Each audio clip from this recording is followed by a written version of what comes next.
সোমবার নবান্নের সভাঘরে দলীয় নেতা ও প্রশাসনিক কর্তাদের নিয়ে বৈঠকে রণংদেহী ভূমিকায় দেখা গিয়েছিল মুখ্যমন্ত্রী মমতা বন্দ্যোপাধ্যায়কে। দলের একাংশ নেতাদের তোলাবাজি, বিভিন্ন পৌরসভার কাজকর্ম নিয়ে অসন্তোষ প্রকাশ করতে দেখা যায় তাকে। মুখ্যমন্ত্রী রোষানলে পড়তে দেখা গিয়েছিল মন্ত্রী, বিধায়ক, আধিকারিকদের।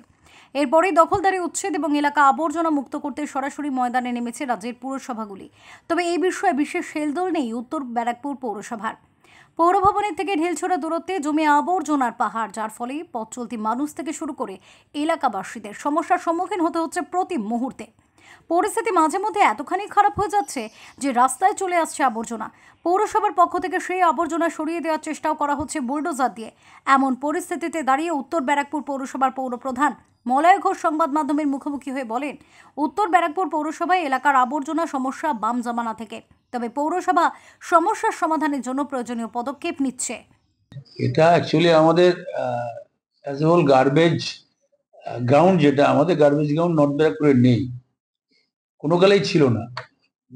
বামপন্থী ভোটের আমলে এই পাশে যে জায়গাটা আছে ওটা বাঁশবাগান নাম ছিল, বাজি ফ্যাক্টরি, 200-300 বিঘে ল্যান্ড ছিল। সেই জমিটা বাম বোর্ড, তদানীন্তন বাম বোর্ড, তারা তাদের বিভিন্ন কর্মীদের মধ্যে মানে যৎসামান্য অর্থে বিলিয়ে দেয় যেতে বলে, জমিটা গার্বেজ রয়েছে, আমরা তো রিমুভ করে দেবো। উত্তর ব্যারাকপুর থেকে প্রতীতি ঘোষের রিপোর্ট, ওঙ্কার বাংলা।